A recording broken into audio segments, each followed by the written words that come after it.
Hey everyone, it's Wavy. Now, I'm not sure if a lot of you know, but I do have a email address in my bio where people can email me whatever they want to email. And recently, I actually got my first question, actually about 2 to 3 days ago. So I took this as the opportunity to kind of make a new series out of it. Thinking about starting a Q&A Wednesday. So if you have any questions, be sure to go into my bio and check the email account there. And you guys can email me your questions and maybe I'll answer it in a video on a Wednesday. But we actually got our first one from Jordan. I'll pop it up on screen here. I'm not sure if it's a boy or a girl, so I'll just treat it as kind of either way. But this person says, "Hi, Wavy. I've been really enjoying the uploads recently and find them valuable. I just started my freshman year of college. Congrats on getting in, by the way. And your advice has helped me build a lot of good habits. I wanted to reach out to ask a more personal question. Do you have any advice on meeting new people romantically in college? More specifically, what are some areas that I can improve on to increase my chances of meeting someone? Thanks in advance for the help. I know you may be busy, but I would really appreciate your advice. Also, feel free to respond to this in a video. Thanks, Jordan." Well, that's actually kind of ironic that we're answering this in a video, but just to start off, I am not the dating coach that you may be looking for. I'm actually been with the same person since sophomore summer of high school. So we've been together almost 6 years at this point, and I have really not been in the dating game for a long time, actually. But what I can tell you from being in a very healthy relationship and having some friends that have been in the dating game for a while, I can kind of steer you in the right direction and maybe give you some pointers that can definitely help. And one other thing to keep in mind, I went to a commuter school, not very large in terms of student size that dormed on campus, but nonetheless, I can still point you in the right direction. So, honestly, this is a great question because let's be real, college is one of the best times in your life to really meet people. You've got thousands of students in one place, all figuring life out, and let's not sugarcoat it, many are looking for connections, relationships, or at least someone to split late-night Uber Eats orders with. So, let's get into it, really. How do you increase your chances of meeting someone? What areas can you improve on? And how do you make sure you don't end up stuck in the dreaded situationship zone? First things first, if you want to meet new people, you actually have to meet new people. Sounds kind of simple, right? But let's be honest, a lot of us are guilty of sticking to our routines. Going to class, hitting the gym, maybe chilling with the same friend group, and then wondering why we never run into anyone new. So, catering this more specifically, Jordan, here's your first mission. Say yes to more things. College is full of events, clubs, and activities. You don't have to go full social butterfly and attend every single open mic night, but pick a few things that genuinely interest you. Join an intramural team or a club or even volunteer for campus events. Nothing makes you more approachable than looking like a cool, helpful person who has got their life together. And for my other introverts out there, look, I get it.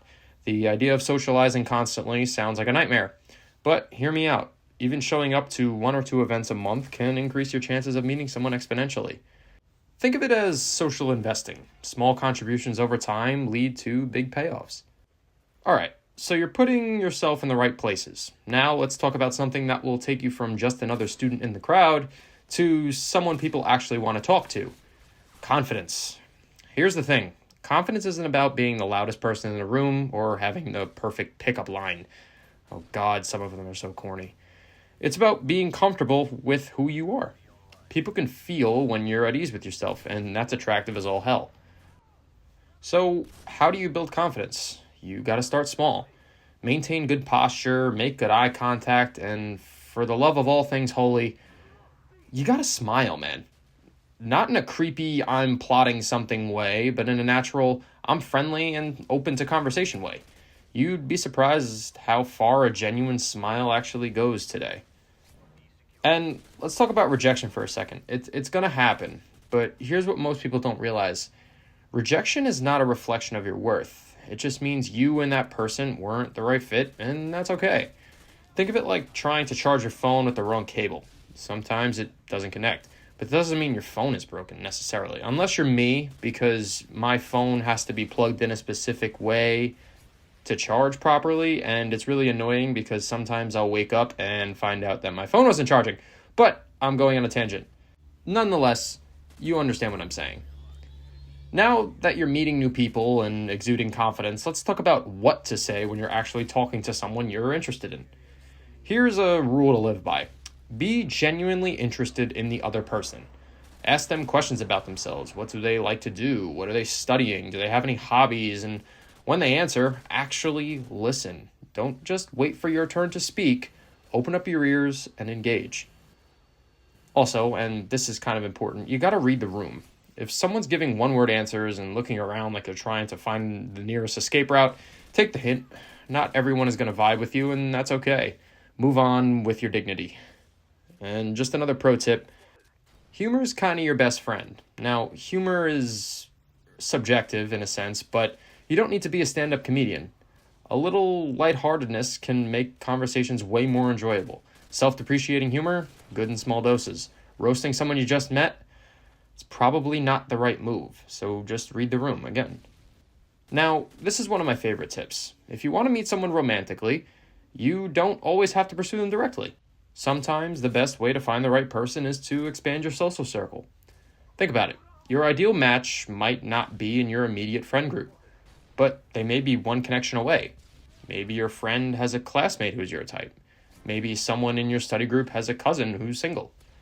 Go to more social gatherings, meet more people, and try to build friendships and network a little bit.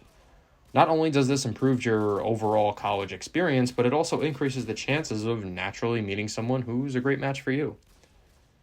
Now, this last one is about body language. You ever have a moment where you think someone might be into you, but you're not really sure? That's because so much of attraction is nonverbal. Now, I don't want to sound like a dating coach here because, again, I am far from one, but here are just some things to kind of look out for when someone is interested. They'll do subtle things. They'll hold eye contact just a little longer. Maybe they'll mirror your movements. Maybe they'll lean in when they talk to you or find excuses to maybe break the touch barrier like your arm or shoulder.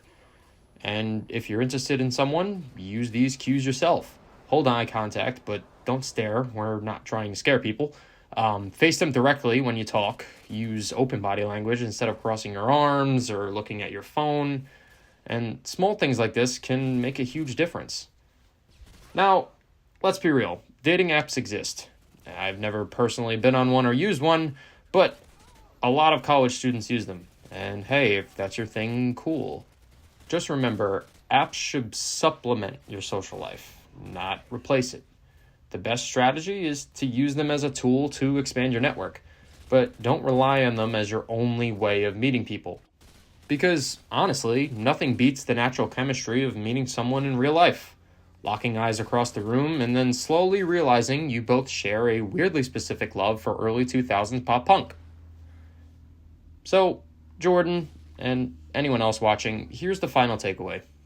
Meeting someone romantically in college isn't about chasing love like it's some kind of end goal. It's about becoming the kind of person who naturally attracts connections. Work on yourself.